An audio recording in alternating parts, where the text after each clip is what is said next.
Bem-vindos a mais uma edição do BI On Tour, desta vez mesmo on tour. Esta linda paisagem, aqui estamos nós nos Estados Unidos da América, desta vez com a companhia do nosso amigo Baqueiro, que veio cá nos fazer uma visita, e vocês já conhecem o Cristiano Oliveira, eu sou o Alfredo Fumaças. Então, aqui estamos, com mais uma edição, né? Sim. Agora com a tua presença, né? É, mas vamos lá desmistificar isso. Isto é um pano verde, não é? Estamos em É um Lisboa. pano verde. Agora essa ideia que estamos em Nova Iorque. Acho que é. Não, não estamos. E então, pronto, vamos começar então por... nós, por acaso, tivemos a oportunidade de levar o Barqueiro a um jogo da NFL e também a um jogo da NHL, que é o Hockey no Gelo. E houve algumas... vendo a fan culture, houve algumas diferenças para ti, né? Sabendo que és um adepto assíduo e uma presença assídua no Estádio da Luz, Yeah. e por outros estádios em Portugal. Para ti, qual foi? Notaste algumas diferenças no fan culture? Sim, imensas. Acho que parece uma realidade alternativa, não é? Eu acho que ao nível do espetáculo, epá, os americanos são intocáveis. Não há igual no conceito de... Tu tens medido muito esta semana que aqui na América o time is money. Epá, e aquilo é incrível, o quanto aquilo está programado ao milímetro, tudo o que vai acontecer naquelas 3 horas do espetáculo. Quer dizer, não há o intervalo e olha aqui aquele gajo em tirar uma t-shirt e olha aqui agora a Kiss Fan TV, ou tipo aquela cena para se beijarem, olha aqui o soldado retirado que apareceu ali. Quer dizer, o espetáculo está montado de uma maneira que de facto não haja dúvida que o desporto na Europa tem muito a aprender com o desporto americano. O estádio, por exemplo, o jogo no sábado vimos um estádio de 80 mil pessoas, o estádio estava completamente cheio. Portanto, eu vou dizer que eu acho que na Europa e na América do Sul nós temos muito mais paixão, mas se tu em estádios de 80 mil também tem que haver aqui paixão, não é? Exato. O jogo do hockey no gelo, eu achei o público ainda mais envolvido, portanto há aqui paixão. Agora, eu acho que na Europa e na América do Sul é uma coisa diferente, é uma coisa tribal, é uma coisa de família e é uma coisa que mexe connosco de uma maneira que eu acho que aqui não mexe, não é? E eu vi um público muitas vezes calado, com aqueles cânticos bué cringe do Let's Go Rangers! E sim, mas a coisa intensifica os playoffs, estamos a falar tu tens-me dito isso. Sim, de 82 jogos, como estamos a falar do 10º jogo do campeonato. Eu fartei-me dizer que eu fiquei completamente pasmado. Nós estávamos a ver o jogo dos Jets com os Patriots, e se calhar 1/3 ou 1/4 do estádio eram adeptos dos Patriots, espalhados pelo estádio inteiro, e não é só irem vestidos com a camisola dos Patriots perfeitamente à vontade. Exatamente. E não só eles andam pelo estádio todo, como eles festejam os touchdowns. Exato. E cantam e dançam sem medo, não havia ali receio absolutamente nenhum. E a pessoa pode dizer que é bonito, mas por outro lado falta ali o salário, não é? Sim, e outra coisa que eu tinha a dizer também é que, pronto, eu, por exemplo, as vezes que tenho ido a Lisboa e tenho ido ao Estádio da Luz, há sempre uma presença policial. E estou a bem dizer, nunca quase viste ali presença policial e fãs de toda a mistura, tanto fãs do New England como dos Jets. Yeah. E nunca houve barulho, há sempre uma troca de bocas, etc. Mas nunca houve assim coisas que escalassem à violência. Mas também é cultura mas aqui. Ser também, mas honest, tem certos lugares nos Estados Unidos também já tens de ter um bocado mais cuidado. Não podes usar as cores dos outros. Se vais a Filadélfia, já não vais fazer o que tu viste no outro dia no domingo ali no MetLife Stadium. Mas a gente já entende essas coisas. Certos estádios é assim, a malta vai para apoiar e penso que até o adepto da casa já está habituado a isso, porque como é hoje é de casa, amanhã está fora. Yeah. Não, mas eu compreendo a cena da paixão que tu estavas a falar, só que aqui, por exemplo, em Portugal tu tens um desporto que a maioria das pessoas é fã. Aqui tens vários desportos que divide a massa adepta também. Portanto, aquela paixão pode não existir, porque eu acho que também a paixão vem muito do latino. Vem muito do latino, apesar de se ver algumas coisas nos países mais nórdicos, na Escandinávia, mas vem muito do latino essa paixão. E aqui eu percebo o que tu dizes, que não há aquela paixão, mas há muito clubismo também, há muitas pessoas, a gente por acaso tivemos a oportunidade de ir a um tailgate, que é uma festa antes do jogo, que é no estacionamento, as pessoas trazem os seus fogareiros, trazem as suas cervejas, as suas bebidas e estão ali e confraternizam durante aquele tempo.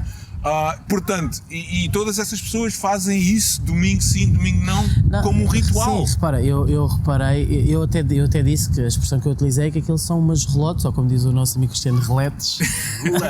Roulettes são umas relotes on steroids, quer dizer, aquilo é aquele conceito que nós vimos e perceber que aquilo é organizado pelos fãs, que não é o clube, eles trazem as cervejas e as bifanas e tu dás tipo 20 euros, eles dão-te uma pulseira e a partir daí consomes e a tenda montada e quer dizer, aquilo dá, obviamente dá imenso trabalho a fazer. Claro. E portanto aquilo sai do coração, que é uma cena voluntária, e de facto o tailgating é uma experiência absolutamente inacreditável. Eu fiquei completamente maravilhado com aquilo e portanto eu percebo que eles à mesma têm o sentimento de clube, o sentimento de orgulho, o sentimento até de comunidade, e quer dizer, eu vi obviamente os adeptos entusiasmados com o jogo, entusiasmados com o espetáculo, mas pronto, acho que lá está, vem aquilo como um espetáculo de facto desportivo. Sim, da mesma maneira que há o espetáculo musical, eles vão ao concerto, também vibram com a banda. Outra coisa que não nos podemos esquecer, eu acho que o facto de os New York Jets over the last 10 years serão, se não a pior equipa da liga, uma das 3 piores, eu penso que afeta um bocadinho o fandom, mas se fosse uma equipa que tivesse a lutar pelo título, aquilo estaria muito mais cheio com adeptos verdadeiros, porque há muita malta que compra os bilhetes e vende-o mais caro, e a malta vem de fora, a malta que vive cá, sim, quer ver a sua equipa, tem essa oportunidade de vê-la cá hoje, a única vez o ano inteiro, vai, paga, e eu estou-me cagando porque a minha equipa ao fim do dia não vai lutar por nada. Isso também tem alguma coisa a ver. Agora, se a equipa estiver mesmo pronta a competir por um título, mas aí já é muito mais. Tem muito não, isso a ver também. Há um diluir, mas eu percebo. Não tens certeza que em nenhum estádio de desporto for o ambiente que tens num estádio europeu ou sul-americano. Tu vais a college stadiums, college football stadiums, ficas de boca aberta. Mas não acredito. Não, pronto. Foi um segmento que tu experimentaste e tiveste a oportunidade de presenciar também, não é? Para teres mais ou menos aquela ideia. Mas a coisa engraçada que nós notamos é que o Baquer ia com este sweatshirt, com este casaco, e houve muita gente a abordar o Baqueiro porque trazia aquilo e porque era do Benfica. Houve uns que até disseram Benfica, não sei o quê. E houve outros que referiram o Sporting. E houve outros que tomaram o seu tempo. E isto para quê? Para entrarmos talvez no nosso tópico, no nosso segundo tópico, que era como é que é ser... viver o Benfica assim a uma distância desta, sem poder ir ao Estádio da Luz semana sim, semana não, para ver um jogo. Eu acho que tu tens uma nova apreciação pelo que é ser um imigrante fora do país, sem poder acompanhar o Benfica in loco. E fala-nos do que é que tu achaste disso. E a gente pode depois... Eu vou falar e depois vou para passar a vocês, porque eu acho que esta parte vocês têm muito mais a contar do que eu, e eu estou bem curioso para ouvir o que vocês têm a dizer. Não, eu percebi de facto, eu acho que é o quanto vocês têm que amar o Benfica para amá-lo a esta distância, não é? Porque de facto o jogo é tipo às 4 da tarde e o jogo acaba às 6, e nós lá em Lisboa o jogo acaba e vamos para as relotes, e se for preciso temos 300, 500 pessoas à nossa volta para falar sobre o Benfica, e chegamos a casa, a televisão está a falar sobre o Benfica, e vocês aqui, tipo, o jogo acaba e acabou. Muitas vezes, vocês podem ter aqui um vosso grupo de amigos para falar, mas se calhar acredito que há muita gente no estrangeiro, o jogo acaba e não tem ninguém para falar sobre o Benfica. Se calhar o Benfica acaba de dar 6-1 ao Maccabi Haifa e vocês estão eufóricos e não há ninguém com quem conversar. E portanto, obviamente, o acesso ao Benfica é muito menor. E depois tens amigos em Portugal, tentas ligar, mas eles estão na festa lá, não te atendem. Sabes como é que é? Ou então tipo, são 8 da noite aqui, mas é 1 da manhã lá, e já está tudo a dormir. E por exemplo, vocês levaram-me à casa do Benfica em Newark, epá, eu fiquei deslumbrado com aquilo, quer dizer, aqui, a casa é grandíssima, pá, deu para falar com o presidente e com a tesoureira e perceber de facto o que é paixão, porque aquilo sai tudo sem ser remunerado. Exato. E de facto é incrível atravessar um oceano Atlântico e ver que há tanto benfiquismo aqui e que as pessoas de facto amam o Benfica, mas agora quero-vos ouvir porque é muito mais interessante a vossa experiência. Não, quer dizer, sempre foi difícil, agora já não é tão difícil acompanhar o Benfica, né? Antigamente, quando eu e o Cristiano éramos mais novos, tínhamos que ir a um café que tinha um prato de satélite, talvez NASA. de tipo que rivalizava a NASA, né? E era muito difícil. Agora já é menos difícil, mas eu percebo, por exemplo, as pessoas em Portugal vivem o Benfica dia a dia, porque estão expostos a amigos que falam do Benfica, os jornais que falam do Benfica, os noticiários podem abrir com notícias do Benfica. E aqui é diferente, já tens outros desportos, tens outras coisas, tens a tua própria vida. E então nós, sem querer, desligamos muito do Benfica porque não é parte do nosso dia-a-dia. E então a paixão do Benfica é mesmo uma paixão que é verdadeira e é genuína e é pura, porque é uma coisa que nós tiramos tempo da nossa vida para seguir o clube, para fazer projetos como o nosso, como o Benfica Podcast, falar com as pessoas, interagir com as pessoas. É difícil porque sofrer à distância e às vezes sem ter, depois de uma má exibição, sem ter alguém para desabafar, ou muitas das vezes o Cristiano telefona-me depois dos jogos e nós falamos, mas é diferente, vocês nas relotes talvez tenham uma descompressão naquele momento, se há uma má exibição, trocam umas palavras, bebem umas cervejas e há uma descompressão. Aqui já é totalmente diferente para nós. Nós quase que interiorizamos uma má exibição ou qualquer coisa que não tenha corrido bem. E é difícil para nós seguirmos o Benfica à distância, mas seguimos com a mesma paixão de que qualquer um adepto, e eu falo para mim, mas eu sei que o Cristiano é a mesma coisa. Eu e o Cristiano falamos várias vezes durante o dia sobre o Benfica. E falamos com outros amigos nossos sobre o Benfica, mas é uma coisa que também vivemos muito intensamente, embora seja à distância, e estamos sempre a pensar qual vai ser a nossa oportunidade de ir a Lisboa para ver o Benfica outra vez. No outro dia tive a conversa com o Baquer, cada um ama o Benfica na sua maneira, mas para mim, pela experiência que eu tenho, estar lá perto é mais fácil amar porque estás à volta daquilo todos os dias. E um gajo vai aos jogos, vai às relatos, está com os amigos, bebe uns copos, e hoje correu mal, mas para a semana estamos juntos outra vez, vamos ver o Benfica outra vez, e aquilo às vezes é frustrante, mas estão sempre à volta daquilo e é fácil estar com a malta e conversar e share the frustrations with each other.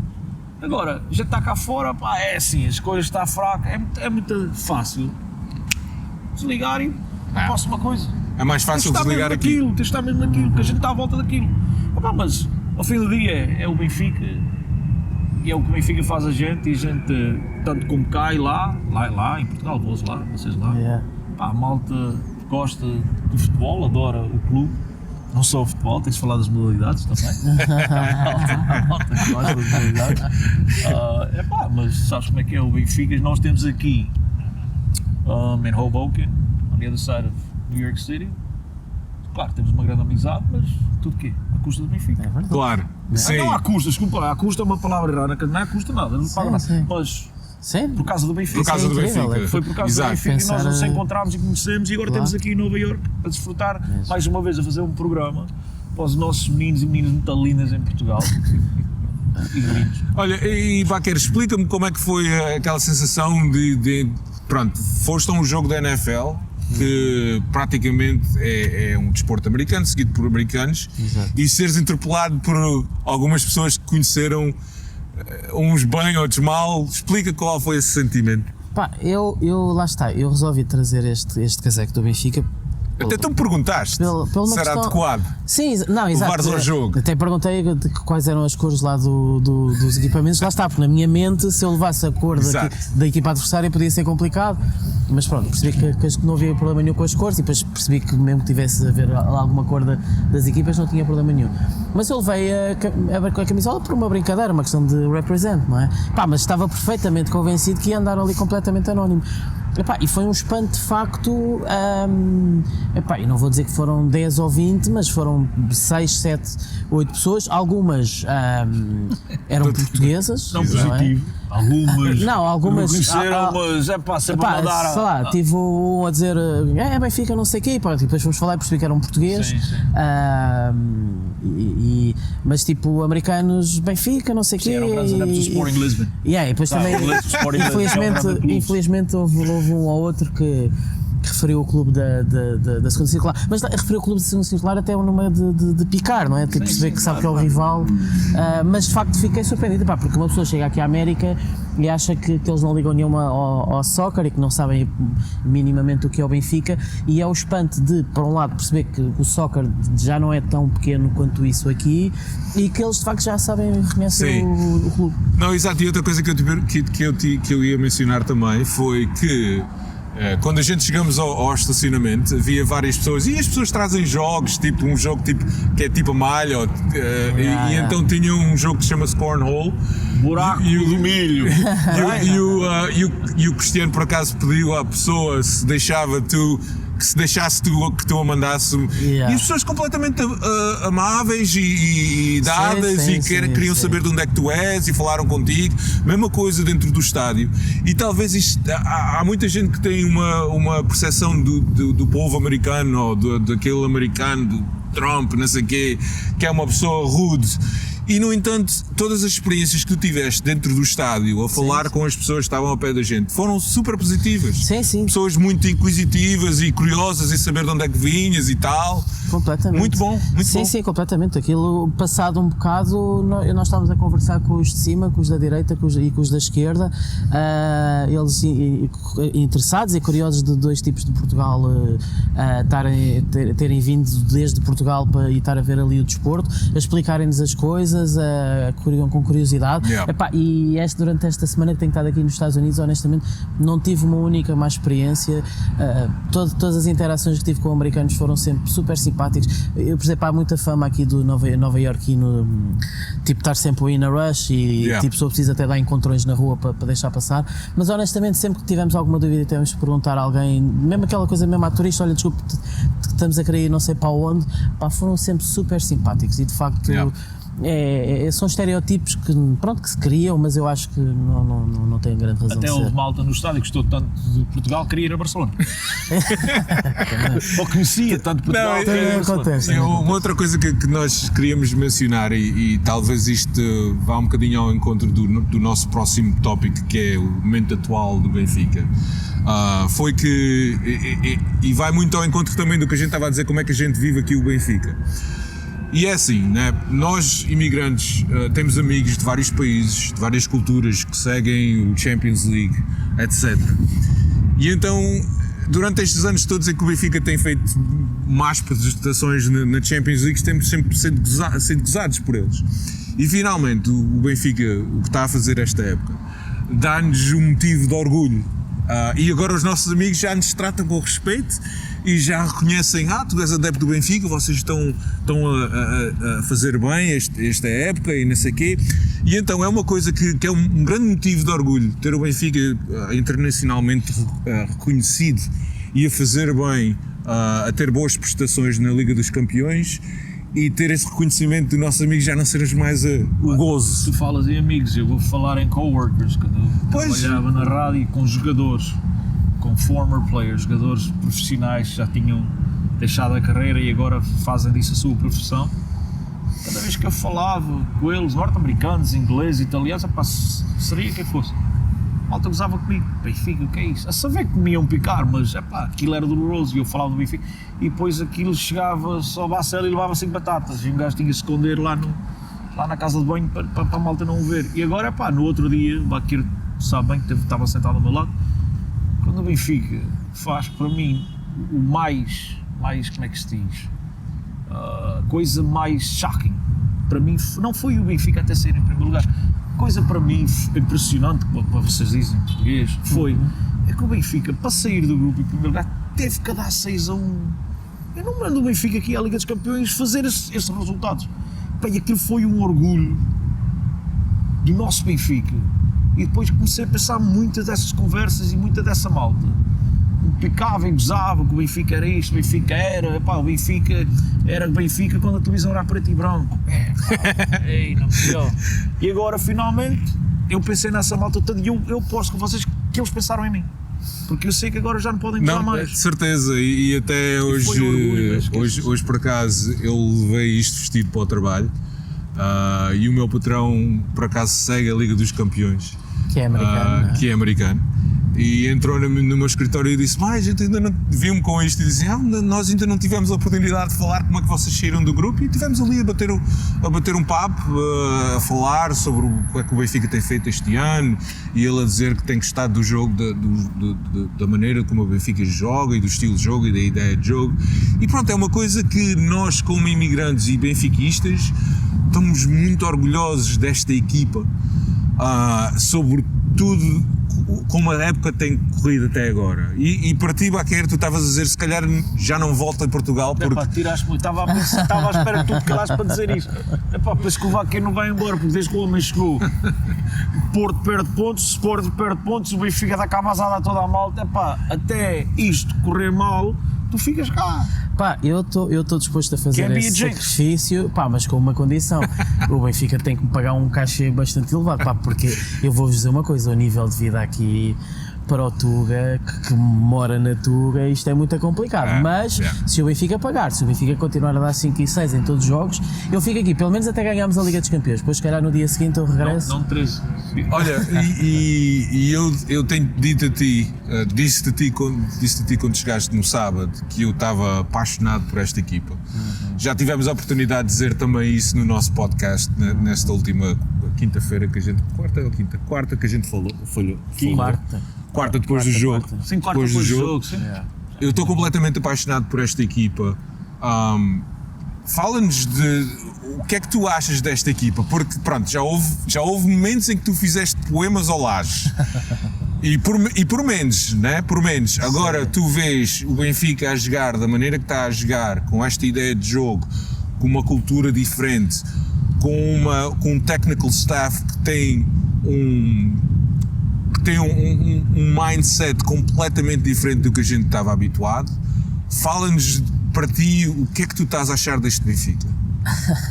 É tal coisa, sabes que a época começa, e eu por exemplo tenho acompanhado, porque isto nestas alturas boas dá sempre vontade de buscar o que os rivais dizem, e o que é que eles diziam? Isto ainda não apanharam uma equipa difícil, não é aquela velha história que estavam sempre a jogar com as piores equipas dos últimos 50 anos, isto fisicamente eles vão quebrar. E a verdade é que eu próprio, e acho que há muitos benfiquistas, que temos aquele síndrome da lei de Murphy, que isto qualquer coisa, há sempre qualquer coisa que vai correr mal. Eu, por exemplo, eu também, este jogo com o Maccabi, eu pensei, um jogo em que o Benfica, apesar de tudo, já está apurado. Está a jogar com a camisola amarela, eu comecei logo a imaginar cenas que a camisola amarela vai dar azar. Se calhar foi essa a diferença. Mas a verdade é que estamos a chegar a um ponto em que esta equipa já começa a dar tantas provas, em que o que eu digo é que passarmos de doubters para believers, porque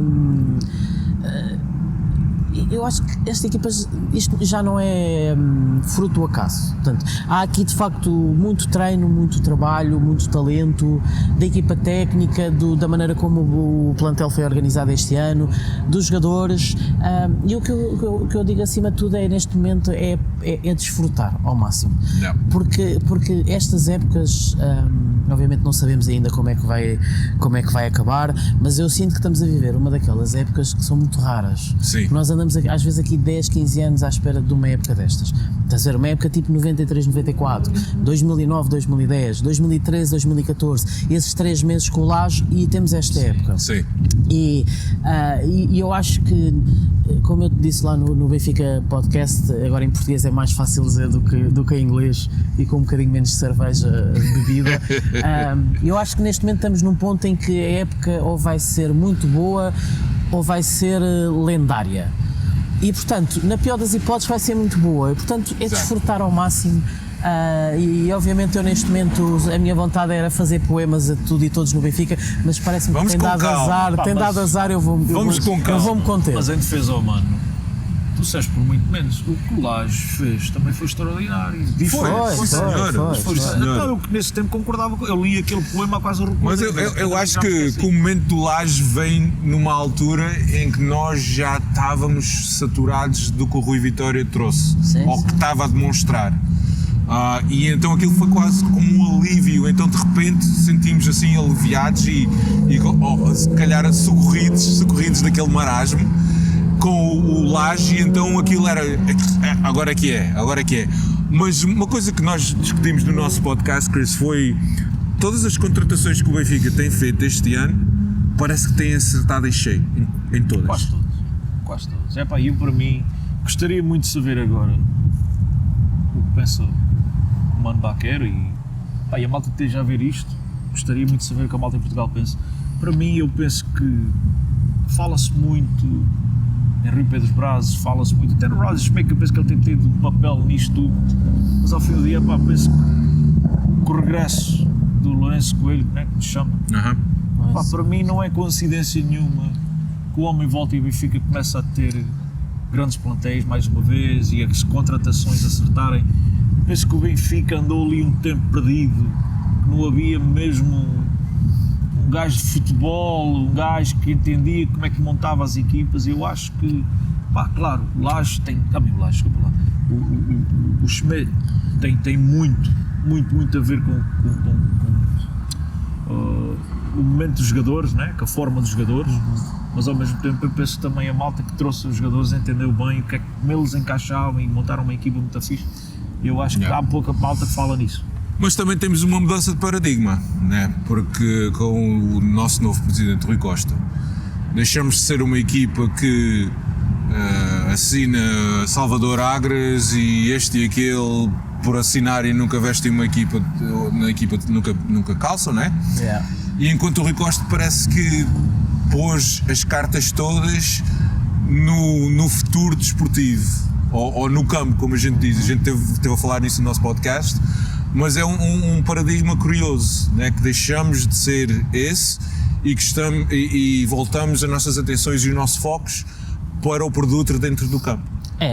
E eu acho que de facto, para quem muitos de nós, e não há benfiquistas melhores nem piores, nem benfiquistas certos ou errados, e aquela atitude do I told you so é horrível, mas de facto todos que andámos a dizer que era possível um Benfica melhor, que não, o Benfica andava muito longe do seu potencial máximo, está aqui a prova, quer dizer, como é que em meses de acertos este clube é incrível, quer dizer, este clube tem uma magia e tem um potencial fantástico, e de facto é tipo tirarmos a tampa e lá vai o Benfica, cresce desalmadamente, e de facto esta foi talvez das épocas em que sentiu mais foco, mais acerto, mais, de facto é o que tu dizes, quer dizer, não houve uma contratação feita a que nós, quer dizer, não podemos dizer isto muito abertamente, mas pronto, vamos dizê-lo, a pensar na comissão, não houve uma contratação feita do vamos contratar um jogador jovem para valorizar e vender,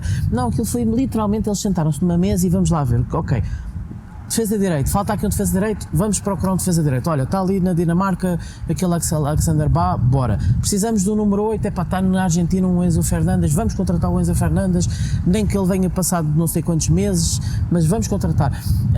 Há o David Neres, a gente não tem a cena com o Pedrinho, com o Shakhtar, bora arranjar maneira de trazer o David Neres. E de facto o plantel foi tão bem construído, os jogadores foram tão bem comprados, e houve, eu honestamente, de facto, ou é o Roger Schmidt tem um toque de Midas, ou de facto este ano está a ser muito bem aconselhado, porque as decisões foram praticamente todas certas. Sim. Não só nas entradas como nas saídas. A maneira como o Benfica se livrou de pesos pesados é fantástico, quer dizer, o Benfica no mercado de verão não corrigiu tudo, mas corrigiu muitas coisas, e eu quero acreditar que este é o primeiro ano do Schmidt e que ele está cá para o ano, e se de facto o que será desta equipa, por exemplo, se for buscar um grande avançado, se conseguir ter melhor banco, e isto pode ser de facto apenas o início, apesar de já estar a ser incrível, o início de uma grande caminhada nos próximos anos. Não, eu vou ser sincero, eu por acaso eu esperava que o Schmidt desse um boost à equipa, virasse as coisas, mas não esperei fosse tão rápido. Eu fui E não no só- lugar e- com o gajo, mas eu penso que ele está muito mais avançado em termos de success. Onde a gente, ele chegou lá mais rápido que nós esperávamos. Eu acho que sim. E nós lemos coisas nos jornais a dizer que a mensagem aos jogadores tem 5 minutos para recuperar a bola e tem 5 segundos para recuperar a bola e tem 7 segundos para entrar no último terço da equipa. E são ideias que talvez nós nunca tivemos.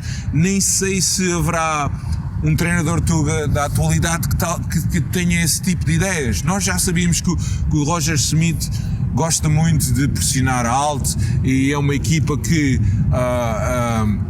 prioritiza mais o ataque do que a defesa, mas a verdade é que não temos sofrido muito golos. Sim. A equipa está... Contra as Juventus que tivemos a rasca.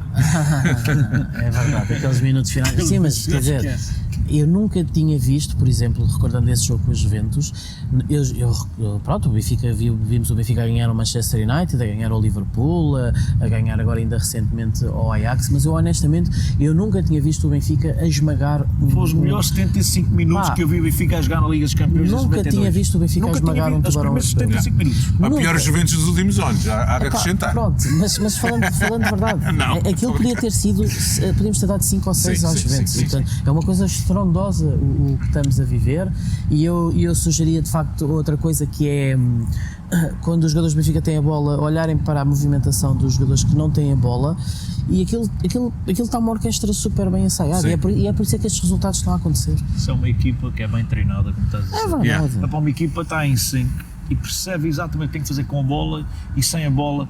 Falaste do jogo contra as Juventus, para mim continua a ser 70 ou 75 minutos os melhores que eu vi na Liga dos Campeões desde o quê? Pelo menos 92, desse new format.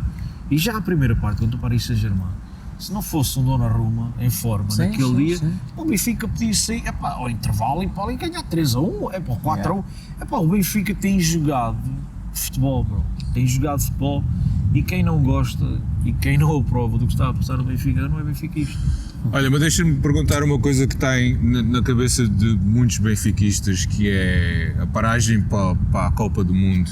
Temos agora mais 3 jogos, né? Antes da paragem, antes que os jogadores internacionais venham e juntem-se às suas seleções. Temos a dupla jornada contra o Estoril, uma para o campeonato e uma para a taça, e depois temos o Gil Vicente, se não me engano.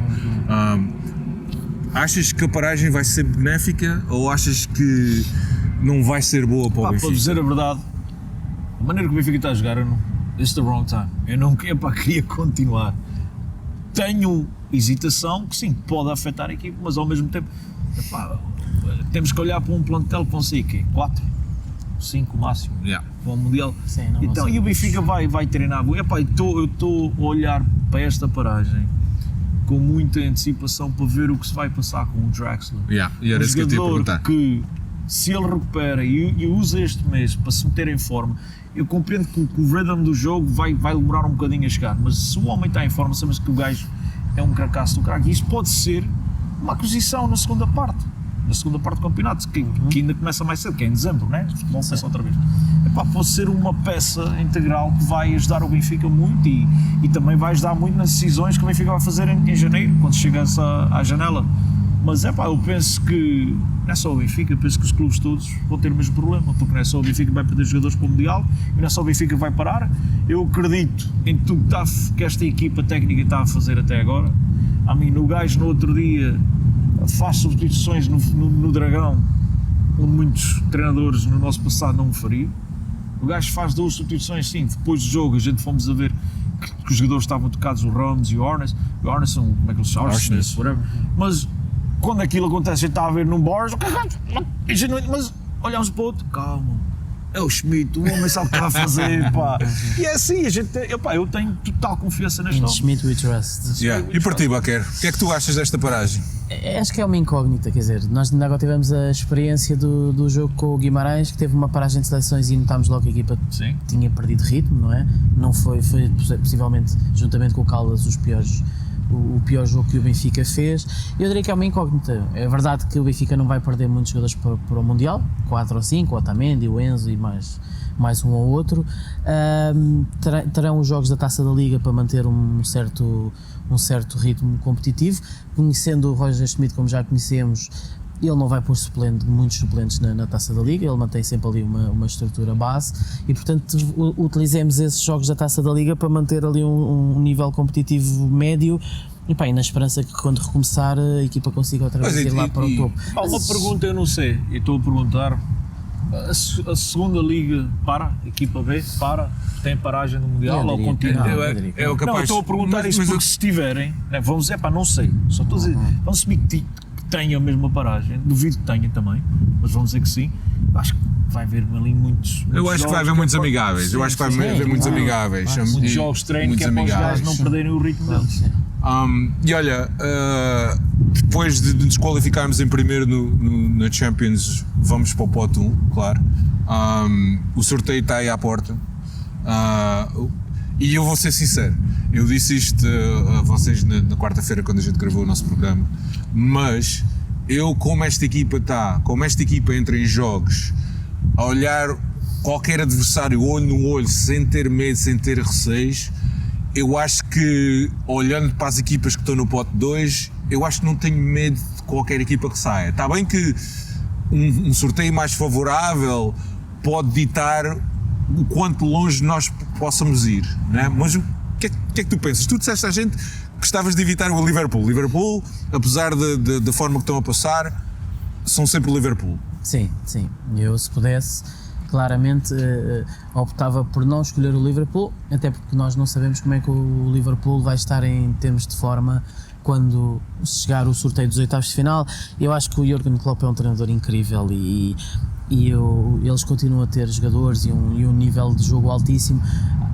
Acho que de facto o ano passado, vamos ser francos, fizemos 2 bons jogos com o Liverpool, mas não podemos dizer que a eliminatória esteve alguma vez em dúvida para o Liverpool. Acho que este Benfica teria mais capacidade de facto de discutir a eliminatória, mas acho que seria muito difícil e, portanto, para mim é claramente o adversário que eu gostava de evitar. Nos outros todos, honestamente, se tivéssemos ficado no pote 2 e olhássemos para o pote 1, havia ali várias equipas que eu acho que seria muito complicado, né? Os Nápoles, os Manchester City, o Real Madrid. Agora, olhando dali para as outras equipas todas do pote 2, honestamente eu também estou confiante. Eu acho que esta equipa, tendo sorte no sorteio, pode fazer algo de especial nesta Liga dos Campeões. Eu acho que o Benfica vai chegar a janeiro e que se vai reforçar com mais um winger, um gajo, outra alteração ao Neres e ao João Mário e ao Rafa para jogarem nesse dia, e penso que vão procurar um gajo para dar concorrência ao Gonçalo Ramos, um gajo que mete a bola, que é mesmo um goleador. Um matador. Sim, um matador. Epá, eu disse isso no podcast e disse antes a semana passada e já ando a dizer há umas semanas atrás, que eu acho que as equipas, quando falamos dos Sharks, dos poderosos financially, na Europa, que eu acho que a malta já se apercebeu que não podem vir passear a Lisboa. Eu acho que mesmo essas equipas grandes já sabem, este Benfica é um Benfica que em qualquer dia, em any given day, né? Em português já não doesn't sound right, any given day, que pode fazer estragos. Agora, eu acho que se o Benfica contratar um matador, que estas equipas, a intenção, a intensity deles it's gonna duplicate, porque o Benfica está mesmo um goleador. Como é que se diz? Falta um away.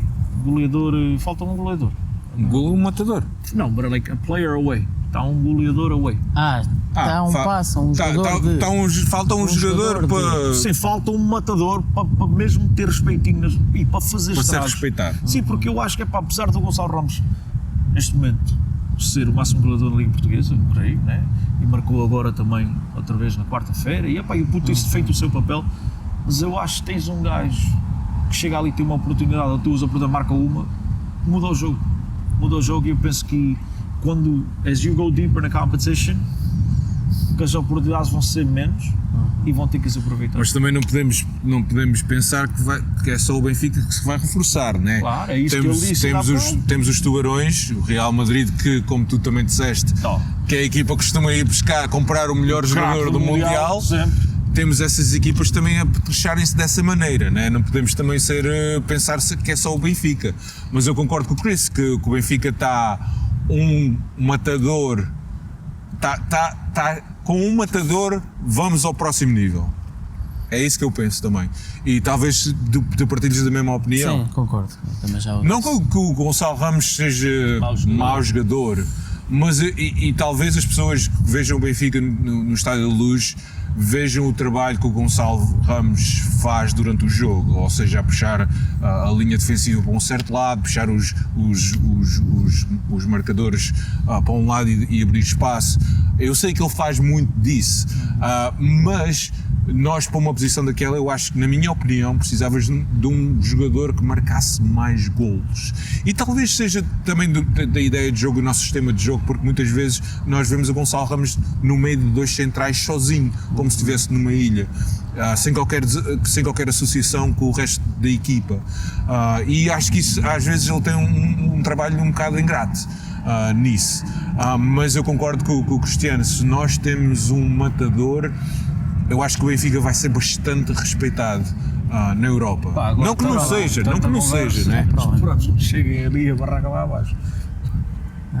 Tanta conversa, tantas expectativas nossas, que o Benfica chega ali agora ou na causa. Não podes pensar nisso, não podes pensar nisso porque neste momento temos de estar confiantes. O que a equipa nos tem mostrado até agora foi que são uma equipa consistente, que tem uma ideia muito bem definida, que tem um estilo de jogo muito bem definido e encaram todos os jogos como possam ganhar. E eu acho que isso diz muito de uma equipa. Uma equipa não pode ter receios de entrar numa competição e ir perder contra uma equipa que no papel é superior. Né? E eu acho que o Benfica tem muito esse mindset agora, especialmente com o Schmidt, poder trazer ou sacar o melhor de vários jogadores. O João Mário está a ter a melhor época da vida dele. O Rafa tem estado imparável. Em anos anteriores tínhamos o Rafa por um mês e meio, talvez depois o Rafa desaparecesse por outro mês e meio. E eu acho que o Schmidt tem tirado muito, mas muito de vários jogadores que nós antigamente não dávamos tanto como damos agora. Concordo a 100%. Yeah. Eu acho que está comprovado que os jogadores neste plantel gostam todos de jogar para esta equipa técnica e para quem está à frente do clube. Eu acho que vê-se a alegria dos jogadores. Há muitos jogadores que andam com um grande sorriso, que em anos passados andavam ali, parecia que estavam ali porque olha, era o emprego deles, tinham que jogar a bola e iam para casa. E este ano a malta parece mesmo que está a gostar de jogar futebol. Estamos a falar de um treinador, como vocês já mencionaram várias vezes, que joga um futebol atrativo, joga um futebol atacante. Todo jogador, quem não quer jogar nisso?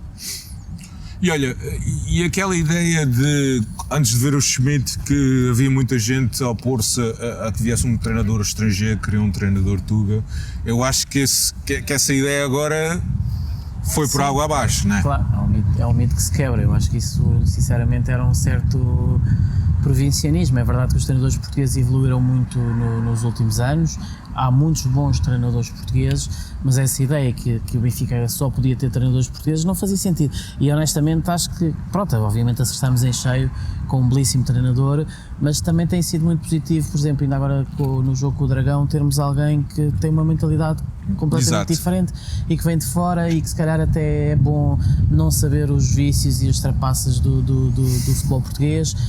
E apareceu aqui com o livro branco, felizmente parece-me também estar a ser bem aconselhado nas manhas e trapaças do Tugão, mais uma vez no Dragão, aquele golpe de gênio ao intervalo, retirar todos os jogadores amarelados e, por exemplo, no final do jogo, a maneira como ele próprio e os jogadores do Benfica encararam as provocações é de alguém que está muito bem preparado para o Tugão e demonstra que não precisas ser português para estar com esse nível de preparação.